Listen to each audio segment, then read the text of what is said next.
If all of the kings had their queens on the throne, we would pop champagne and raise a toast to all of the queens who are fighting alone. Baby, you're not dancing on your own. Can live without me. You want love, but you can't. Welcome to Lichens for Beginners. My name is Russ Kleinman, and I'll be your host. In order to hear the audio on these slides, you'll need to click on the audio button on each slide as you advance the program. I hope you enjoy the presentation. On this first slide, all these lichens show such a diverse form as well as color and shape. All these lichens on this slide are easily found within a few miles of Silver City. Many of them are up on Boston Hill. Let's get started. To start with, let me present you with just a few of the references which you might find helpful. This book, Lichens of North America by Brodo and the Scharnoffs, has been the go-to book on lichens for North America for many years.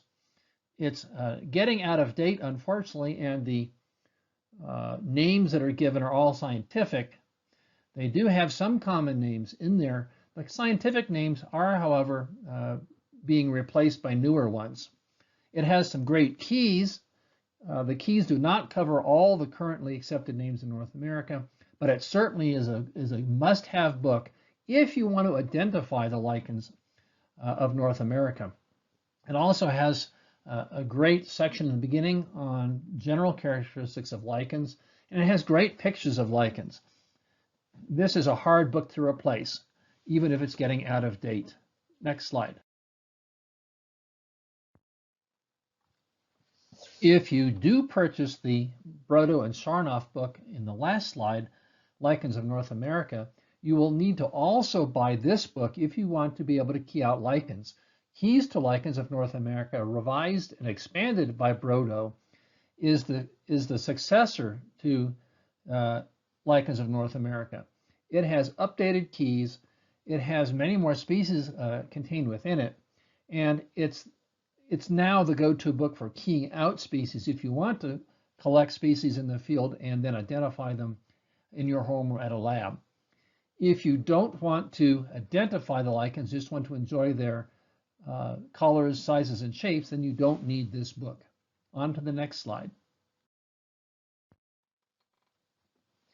This little pamphlet, Field Guide to the Common Epiphytic Macrolichens in Arizona by Bungartz, is one of the first books on lichens I obtained. I don't think it's available in print any longer, or it wasn't last time I looked, but it can be downloaded online. It's a great little booklet. It covers Arizona, but also covers the southwestern part of New Mexico pretty well. What you need to realize, though, is the word epiphytic means growing on plants, and macrolichens refers to the easier types of lichens to identify and not the ones that grow closely stuck to their substrate, the ones that we'll call crustose.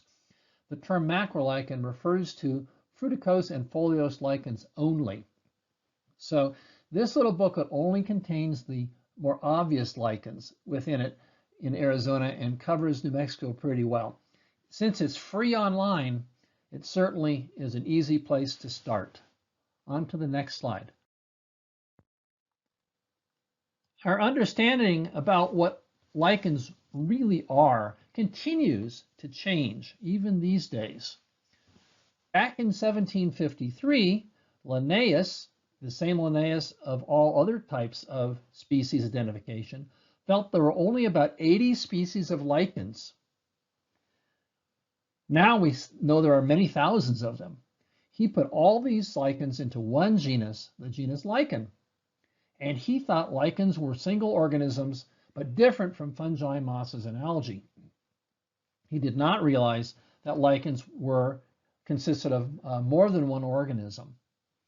His last doctoral student was Eric Acarius, who is now considered the father of lichenology. He classified 3,300 species in 40 genera. Eric Acarius, who is on the upper right of this slide, and that's Linnaeus on the upper left, Acarius there on the upper right, still didn't understand what lichens really were, even though he's considered the father of lichenology. Acarius considered lichens, at least partly during part of his career, as most closely related to corals, in other words, as animals. Of course, now we know that lichens are not animals. It took Simon Schwendener, a Swiss botanist, in 1869 to make the revolutionary discovery that lichens are actually two organisms living symbiotically together, each adding something to the other. Unfortunately, even though he was correct, Schwendener was not well received, at least his discovery was not well received during his lifetime. And some of the most prominent botanists of his day, including William Nylander, had him banned from many professional organizations and tried to have journals refuse his publications based on his discovery that lichens are actually a fungus and an algae living in symbiosis. That's him on the lower right of this slide, Simon Schwendener. On to the next slide. So why should we learn about lichens? What do they do that it's important for us to know? Well, it turns out that they're important in the environment. They form soil by weathering rocks. They support complex food webs. Microorganisms of various types live within them. Animals, some of them, many of them, eat them. They are monitors of the changing environment. We'll talk more about that, but they disappear when there's environmental pollution, such as acid rain and other types of human disturbance. They're part of soil crusts, which you might have heard of, and these soil crusts prevent erosion, especially in our part of the world.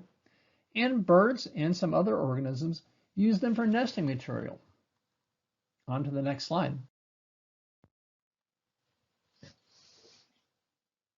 A large number of mammals use lichens as a food source. Most of you have heard of reindeer lichen, which is the large picture on the right there. Those white little pom-poms are reindeer lichen. It's Cladonia rangiferina, and that rangiferina is the genus of reindeer lichen or caribou that you see on the left. Similar to it is Cladonia stellaris. Both of them are used as forage. And the one that's actually pictured there may actually be Cladonia stellaris, which has more of a yellow-green appearance. Rangiferina is more of a gray. Many other organisms feed on lichens. There's a whole list of them there: deer, elk, ibex, gazelle, muskox, mountain goat, polar bear. I've been to Churchill, Manitoba, and I don't think you can probably sustain a polar bear population on reindeer lichen, but maybe they eat it if they really have to. Lemmings, voles, tree mouse, marmot, squirrel, monkeys, lots of things seem to feed on lichens. I don't know, I've never really heard of the Yunnan snub-nosed monkey in any other context, but apparently almost half its diet is lichens. On to the next slide. What about human beings? Are lichens useful to us? Well, sure they are. They're useful to us in some ways we know, and in some ways we don't. We don't really use these antibiotic substances we know that lichens make: oostnic acid, protolicosteric acid, orsanol derivatives, and so forth. These are antibiotic substances that aren't used commercially, but some of their derivatives may be, and they may be useful in the future. Oostnic acid can treat tuberculosis or burns. They have antifungal activities, some of these substances in lichens.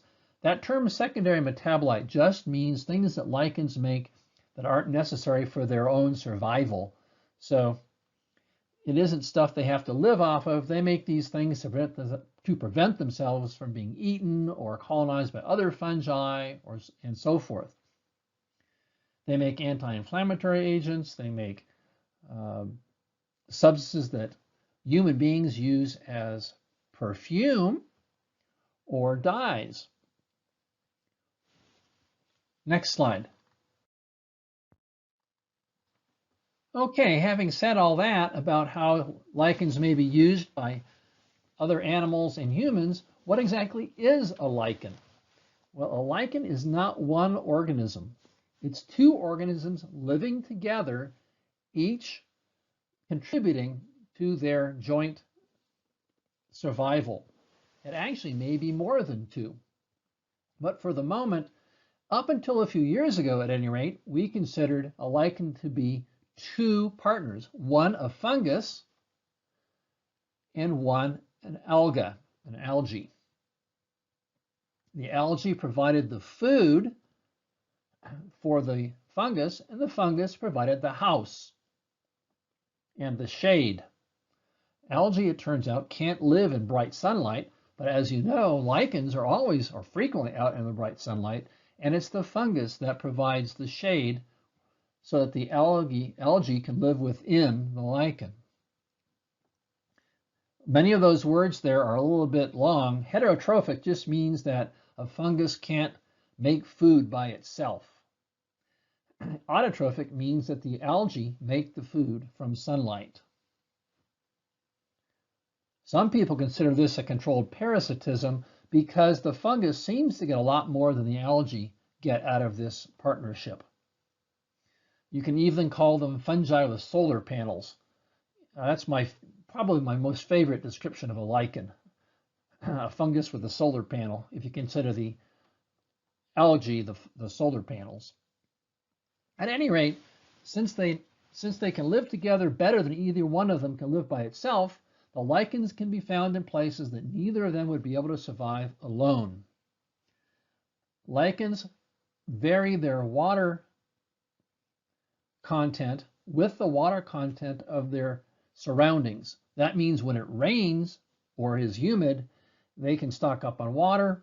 When it's dry out, they go dormant because they don't have enough water to do photosynthesis with. There are lots of lichens. About 20,000 species of known lichens these days. And remember, Linnaeus only thought there were 80. Even Eric Acarius, the father of lichenology, only realized there were slightly over 3,000 species. So we've been finding more and more, scientists have been finding more and more as time goes on, and there are about 600 of them known in the state of New Mexico now. On to the next slide. Now that we know basically what lichens are, where can we find them? Lichens can grow on just about anything. Those big words in bold on the left there are big words that talk about where lichens grow. Sexicolous means they grow on rock, but actually they can be on top of rock. They can be within the upper layers of the rock. They can be corticolous, which means growing on bark, or lignicolous, which means growing on bare wood after the bark is stripped off. They can grow on soil, and here this includes soil crusts in which they help hold together the soil. They can grow on leaves, especially in the tropics.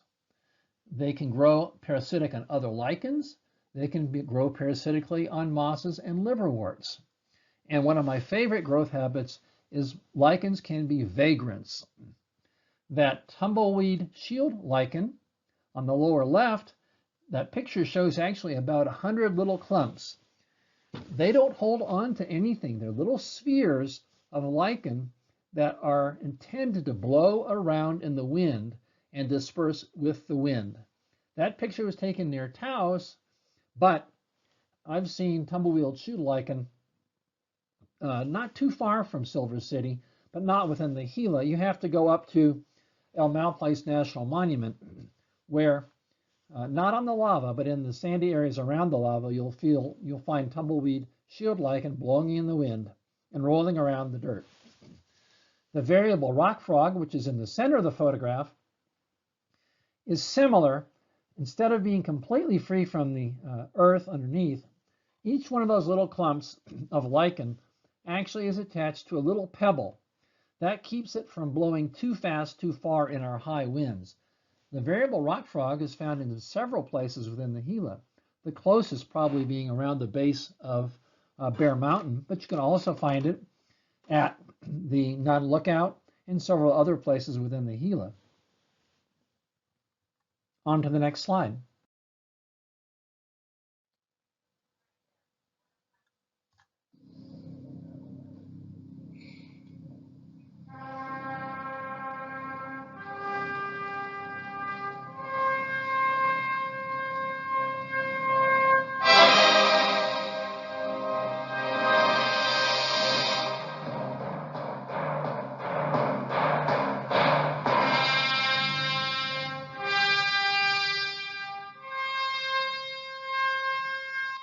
Well, without wanting to get too dramatic about it, I think many of us realize that lichens can really be found in a whole host of environments. They can live in the Atacama Desert. I've been there. I've seen them growing on rocks there. And they can live as far south as rocks go and can be found in the Antarctic. To 85 degrees south, that's 5 degrees from the true South Pole. Not only that, they've been sent into outer space. The elegant sunburst lichen, which we have here in the Gila, has been sent up outside the space station in a box, exposed to the vacuum, cold, and radiation of space. And after 1.5 years, guess what? The lichen was still alive.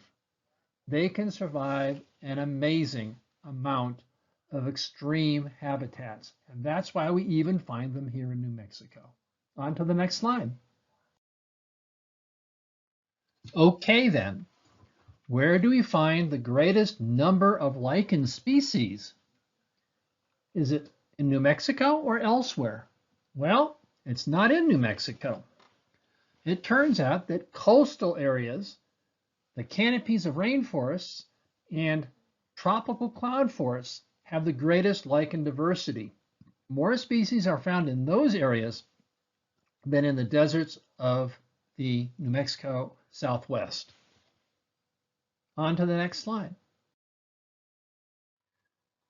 So what can we say about lichen diversity in New Mexico as compared to somewhere in the tropics like Costa Rica? Well, in New Mexico, the state area is about 121,000 square miles.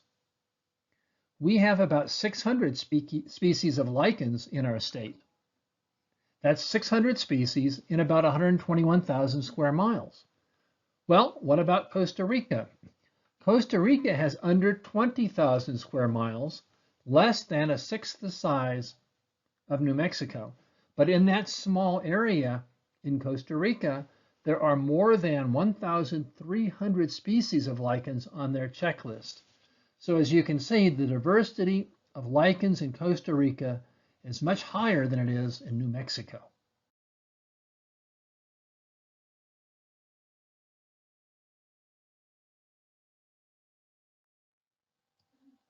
Let's talk about the two parts of the lichen. The fungus makes up the greatest volume of the lichen. That's the fungus reproducing on the slide there on the right, those big sacs with spores inside. That's the fungus part of the lichen. The fungus cannot undergo photosynthesis, cannot do photosynthesis. It has to obtain all of its food from the algae. That is either a green alga or a cyanobacterium. Cyanobacteria used to be called blue-green algae, so I've just been calling the two of them together algae. The algae are known as the photobiont because they can do photosynthesis. About 1 of every 5 species of fungus currently known is actually part of a lichen. So this mode of nutrition, which is to say getting your food from an alga, is a very widespread thing among fungi. Most fungi that make up a lichen are not found free living in nature outside of the lichen. Lichen-forming fungi are basically only found as part of a lichen. That won't be the case for the algae when we get to talking about them. Almost all the lichen-forming fungi are part of a group called ascomycetes. This group makes those sacs you can see on the right there with the spores inside. A very small number of lichens are formed by what are called basidiomycetes. They actually form mushrooms like you're used to. Next slide, please. Since lichens are two organisms, they really do not have an evolutionary history of their own. The fungus itself and the algae or cyanobacterium themselves have each got their own evolutionary history.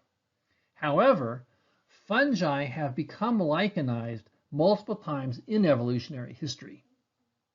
So various lineages of the fungi have made partnerships with cyanobacteria or algae to become lichenized. And some of them have even gone on to become delichenized. So they started out as fungi on their own. They partnered up with an alga to become a lichen, and the same fungus then becomes delichenized and lives without the alga. Those types of events have happened. But the whole habit of being lichenized, the partnership, has occurred many times in fungal lineages over evolutionary history. Next slide. Our concept of what a lichen is has had to change in just the last few years. We used to think that a lichen was one fungus and one alga, either a green alga or a cyanobacterium in partnership. But some researchers, including a Purdue mycologist, found that what they thought were identical lichens were different colors. And it didn't make any sense. They did DNA tests and they found that they were identical. But how could they be different colors if they were identical? Well, then they found that there was another type of DNA within the mix. And they finally traced that DNA to a type of yeast or single-celled fungus that was living in the lichen also.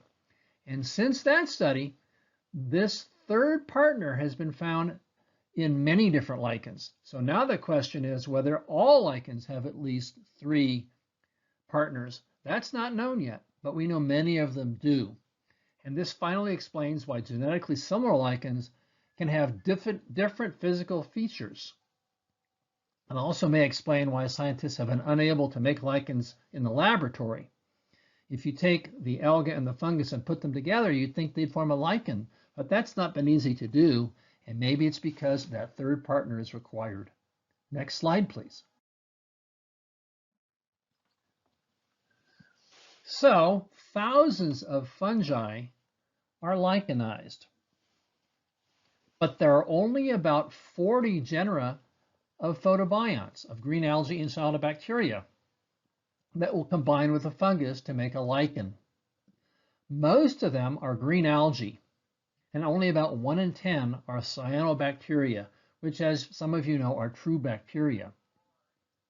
Altogether, there are only about 100 species of photobiont, of cyanobacteria and algae, that will combine with the thousands of fungi to form a lichen. So while the fungi have to be pretty specific in what algae they'll accept in the partnership, you'll find that the algae or the cyanobacteria will frequently find many different species of fungi acceptable in a lichen. In terms of the algae themselves, there are 3 genera that make up most of the photobionts in lichens: Trabuxia, Trentipolia, and Nostoc. Trabuxia and Trentipolia are green algae. Nostoc is a cyanobacterium. However, we've only identified to species level less than 2% of the photobionts in lichens, so we don't know a whole lot about what's really going on there. In this slide, that's Graphis scripta, a very funny lichen with the black lines on the gray thallus, the gray body of the lichen on the upper right. On the far upper right corner, that orange algae is actually Trentipolia. Unlike the fungi, the algae can actually live on their own. The lower right is Trabuxia. This is the most common algae living in lichens in our area. The lower right corner is Trabuxia living within a lichen, and right next to it on the left is a single cell of Trabuxia, which is actually a single-celled alga and doesn't usually live in colonies. And the lower right is a lichen that has Nostoc as its cyanobacterial partner. Nostoc usually grows in chains, and you can easily see it growing in chains in the body or thallus of the lichen. And next to it is a single chain of Nostoc that I've dissected free and photographed so you can see what Nostoc itself looks like. Next slide.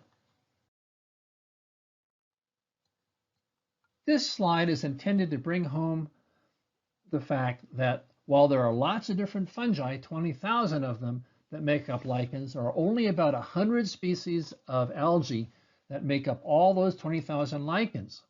So while the fungi have to be highly selective of their photobiont or their algae, the algae combine with many thousands of different fungi to make up the lichens.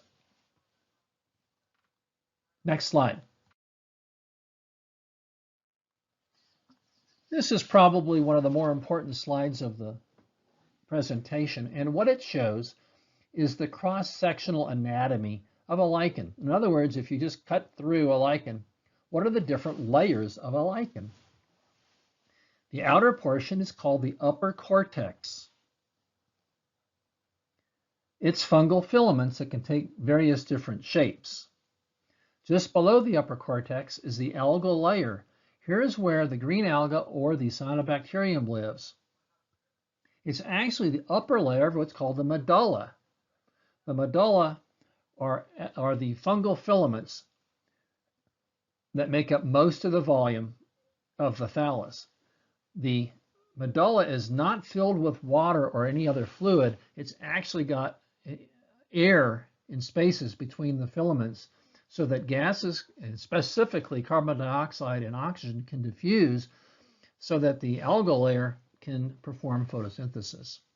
Below the medulla is the lower cortex, which again is fungal filaments that can take different shapes and forms, and sometimes makes structures that help the lichen adhere to the substrate. These are called rhizines. Next slide. So let's talk more about the separate layers of this stratified thallus.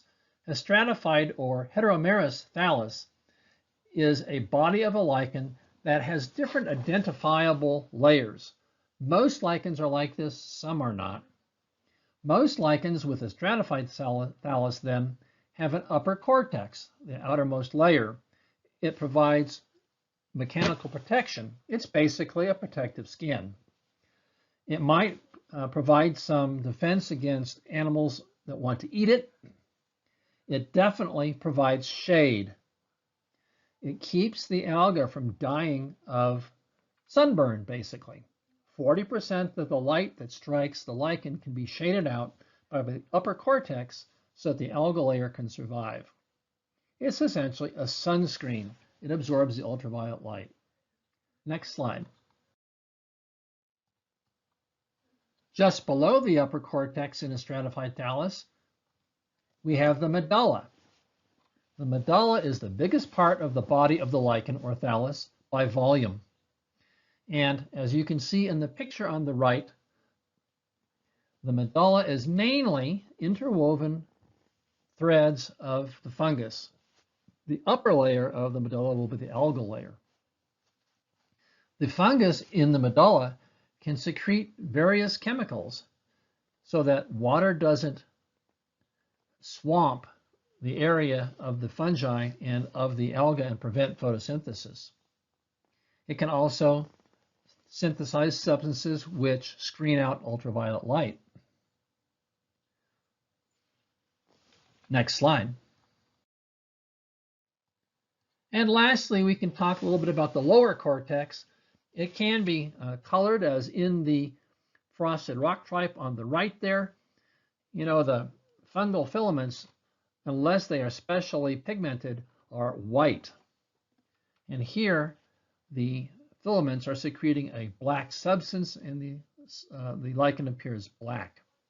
You can see the little fuzz on the lichen, the bottom side as well. Those are called rhizines, and they help the lichen stay attached or adherent to whatever they're on, whether it be bark or rock or anything else that they're living on.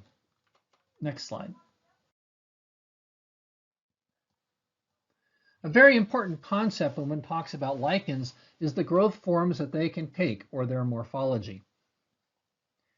When we talk about growth forms of lichens, it helps separate them so we can talk about the various groups of lichens.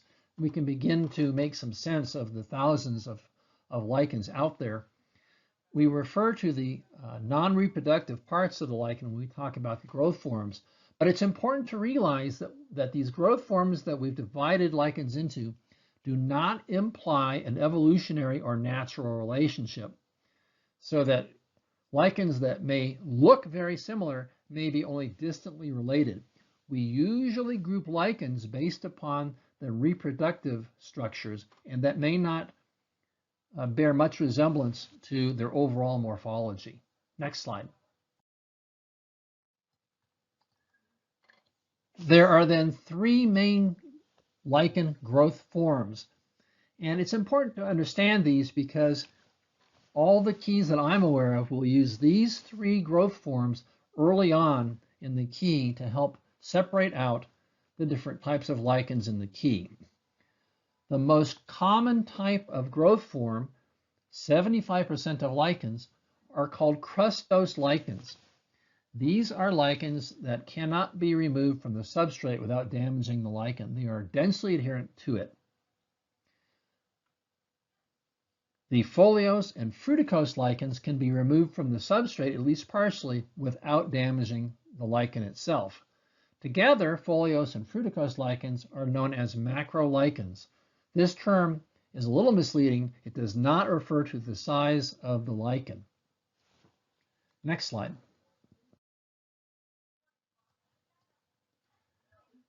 In crustose lichens, the lichen is tightly attached to the substrate, and it will destroy the lichen if you try to remove it by scraping it off with a knife or any other object. The benefit to the lichen in terms of this growth form is you only have one surface through which to lose water. They can live on exposed bare rock surfaces, and this is the type of lichen you find in the most extreme habitats, the crustose lichens. There are various subtypes of crustose lichen morphology that you will see referred to. The most common one, which is sometimes made into a fourth type of freestanding type of lichen, are called squamulose. They have little tiles that seem to fit together, as in Asphacelia and Acrospora on the bottom right there. Most people still consider them crustose. Some people elevate them to a fourth lichen type. Next slide. In foliose lichens, some of the thallus can be removed, or all of the thallus can be removed from the substrate without damaging the lichen. Typically, they are flat and commonly lobed. Usually you'll see them branch. All these features are easily seen on the lichen on the right side there in your slide. They usually stand close to the substrate, though, and they don't seem bushy. They typically have both an upper and lower cortex, although not always, and they are usually attached to whatever they're growing on with these little structures called rhizines that look like but aren't roots. Next slide. And the third of the most commonly recognized lichen types are called fruticose lichens. This term has nothing to do with the term fruit. What it means is these lichens are bushy in a sense. They grow away from the substrate. They usually have one or just a few connections to the substrate. They can have an upper and a lower surface, or they can be round in terms of the branching. They're usually considerably branched, as all the lichens are that you can see in the right side of your slide there. They typically have a high surface area, which results in rapid drying. So they tend to be found in wetter or humid climates, or at least in forests. The usnea in the upper right there is something most of you have seen. It can grow, various species can grow several feet long. The pseudovernia is in the middle there on the right. It's all over Douglas fir in our forests.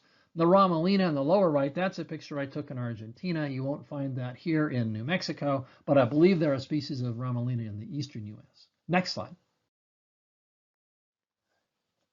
If you want to go ahead and identify lichens using keys, you will be asked about reproductive structures. There are several different types of reproductive structures.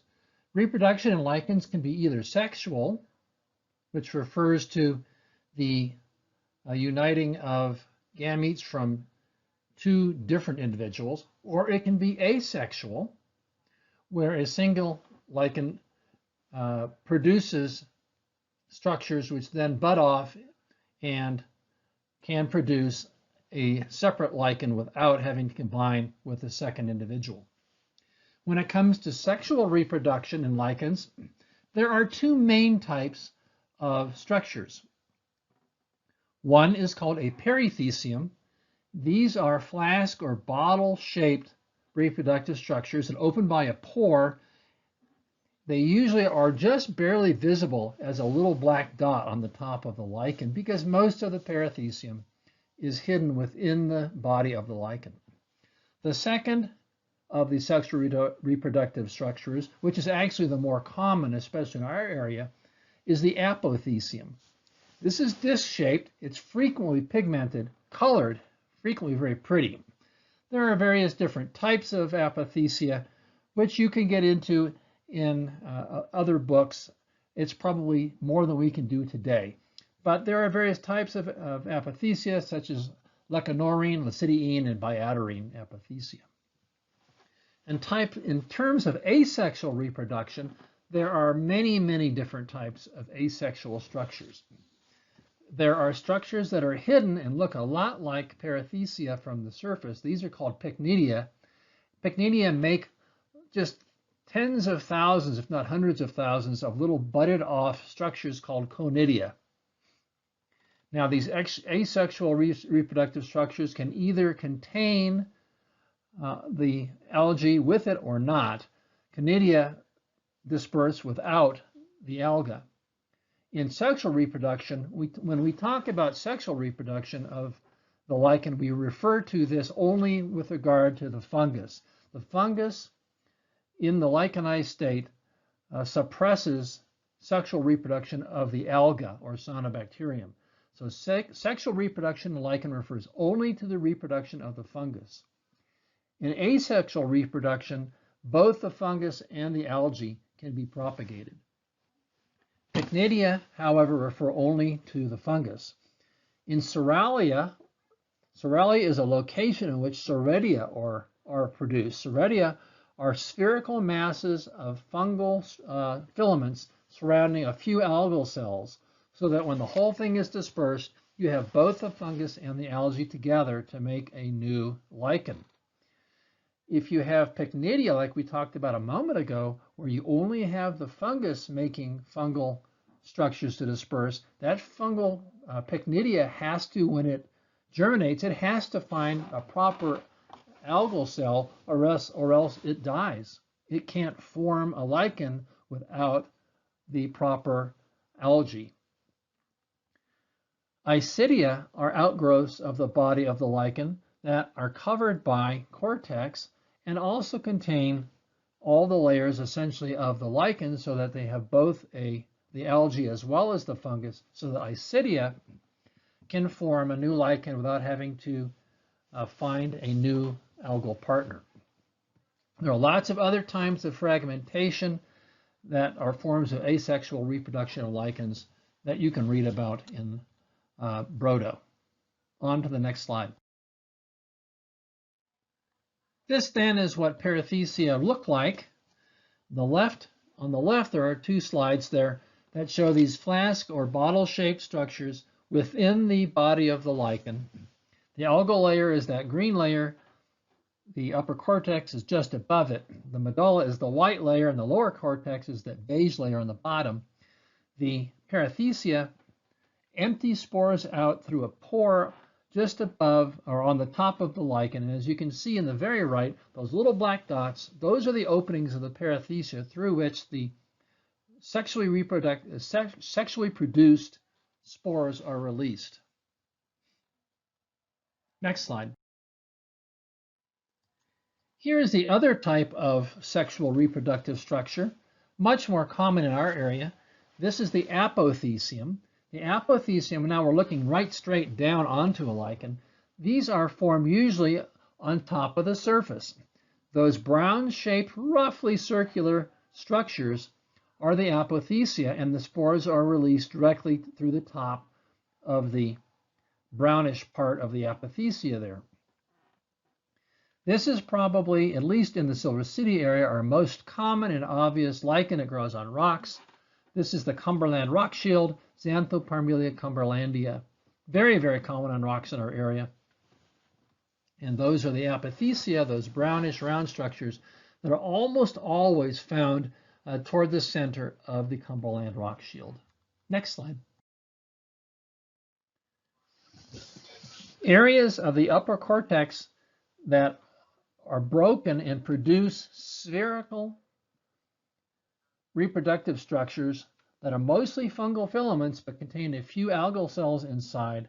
These areas are called soralia, and these spheres that are intended as asexual reproductive structures that are mostly fungal filaments with just a few algal cells inside, these are called soredia. Since soredia have both the alga and the fungus within them, they do not have the problem of needing to locate a suitable alga to form a new lichen. This particular picture is of powder-edge speckled green shield, Flavopunctilia soretica, and if you look on our piñons in this area, almost every piñon pine that's more than a few years old has this powder-edge speckled green shield growing all over it. And if you look at it with a lens, you'll find these areas that look powdery like this that are really soralia that are dispersing thousands of soredia apiece. Asexual reproduction in this lichen. Next slide. If you look at these soredia under a microscope that are found in those soralia, an asexual type of reproduction lichens, you will see that they are in fact fungal filaments surrounding a few algal cells.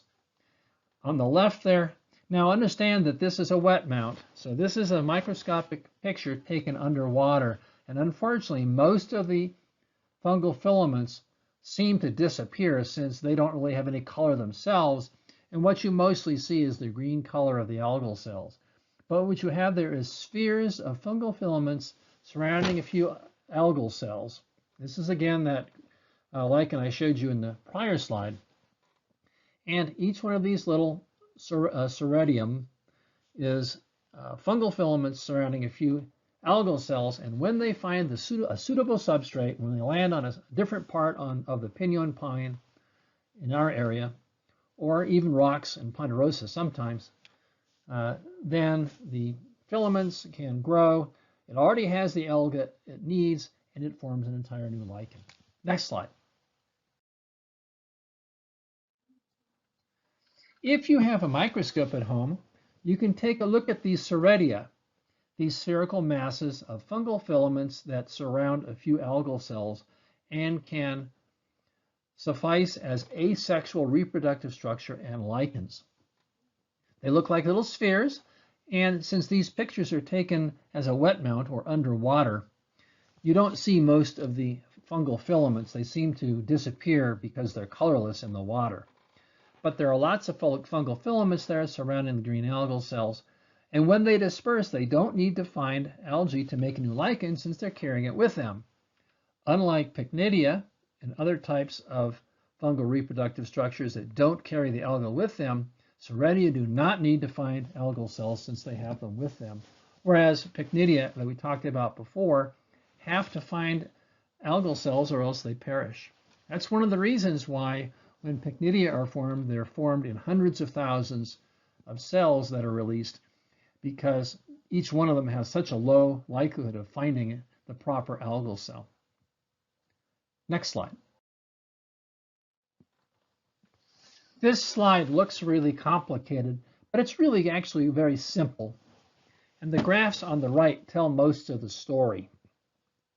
On the lower graph on the right, the line that's labeled WC is actually the water content of a lichen based on the time of day. So at midnight, you're on the very left, and you're at midnight the next day on the very right. And as you can see, the water content goes up until about 9 in the morning. That's when the sun comes up, right? Between 6 and 9 there. The water content goes up until 6 or 9 in the morning, and it rapidly drops off. And as you can see, by noon, water content in the lichen, this is in the Namib Desert in Namibia and in Namibia of Western Africa, you can see how the water content drops off rapidly after 9 a.m. The dotted line in that same graph that's labeled ppfd is just the amount of sunlight that hits the lichen. And as you can see, of course, there's no sunlight at all at midnight. It starts to rise just after 6 in the morning. And by noon, the amount of sunlight is at its maximum, and then it drops off again through the evening hours to midnight. What's important to see is that between about the hours of 8 in the morning and 11 in the morning, you have enough water and enough light that the lichen can actually be metabolically active and you can have photosynthesis. That's what the upper graph is. It shows when photosynthesis is occurring in the lichen, and as you can see, it's only going on for about 3 or 4 hours. That phenomenon is called the early breakfast response of lichens. They only, in dry habitats, are metabolically active for about 3 hours when there's enough water in the body of the lichen, in the thallus, and enough sunlight hitting them that they can actually be metabolically active. The rest of the day, they're dormant. Next slide. Since lichens don't have true roots, they cannot absorb other nutrients from their substrate unless those nutrients leach up through the rhizines, around the rhizines. But basically, lichens have to obtain their nutrients from the atmosphere. The micronutrients, the magnesium and copper and so forth, they have to rain down in water droplets or be carried onto the surface of the lichen by rain that forms rivulets coming down over rocks and absorbs some of these micronutrients. And that's how they have to get them. They do not absorb them directly through the substrate since they do not have roots or a anatomic part that acts like a root. The rhizines are anchors, but they don't act as roots. If you want to kill a lichen, you can spray copper on them. Copper is something that lichens need in small amounts, but in large amounts it kills them. Next slide. Secondary metabolites, or chemicals made by lichens that aren't part of the primary metabolic pathways that they need to live. Secondary metabolites are probably one of the most interesting topics of all in lichens, one of the ones that I find most fascinating. And we use these secondary substances to identify lichens. These are the substances that make the essences that we use for perfumes, or make the colors we use for dyes, or what we use for antibiotics, secondary metabolites. The scientist who first started using secondary metabolites in lichens to identify them was named William Nylander.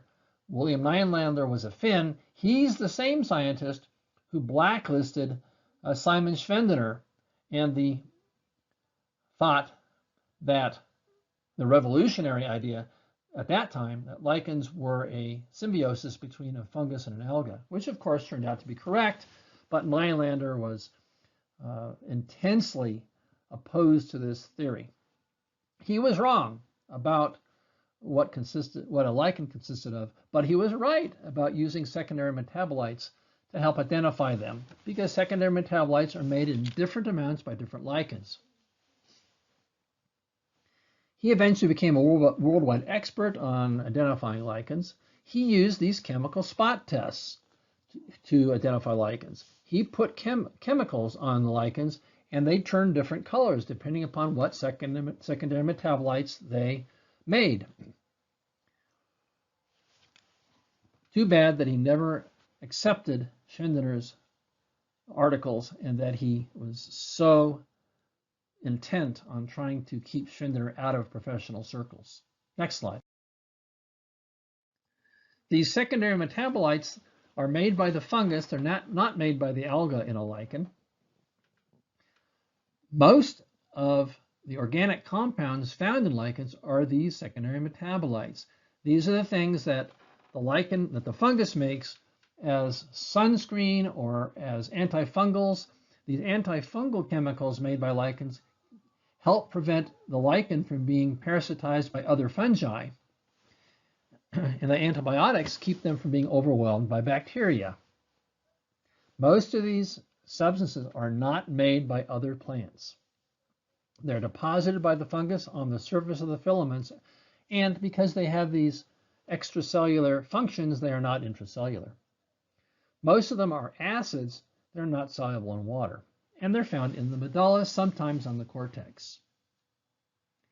The picture there on the lower right is one of our most common yellowish appearing lichens in the Gila, but if you put it in potassium hydroxide, it turns pinkish purple, as you see there. And that can be used to help identify it. Next slide. Very importantly, lichens are very sensitive to all kinds of pollution. Through the 1800s, as the Industrial Revolution proceeded, urban centers and industrial areas, especially in Europe, noticed that lichens disappeared. And then through the 20th century, as we figured out that pollution was bad for human beings too, and we figured out ways of eliminating acid rain, among other things, lichens started coming back in city centers. Well, scientists figured out that lichens can be used to monitor air pollution, and they're still used that way. Next slide.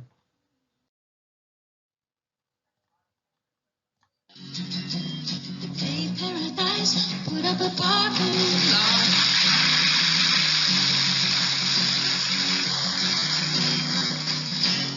With a pink hotel, a boutique, and a swinging hot spot. Don't it always seem to go? You don't know what you've got till it's gone. Well, as you can tell, I really like lichens, and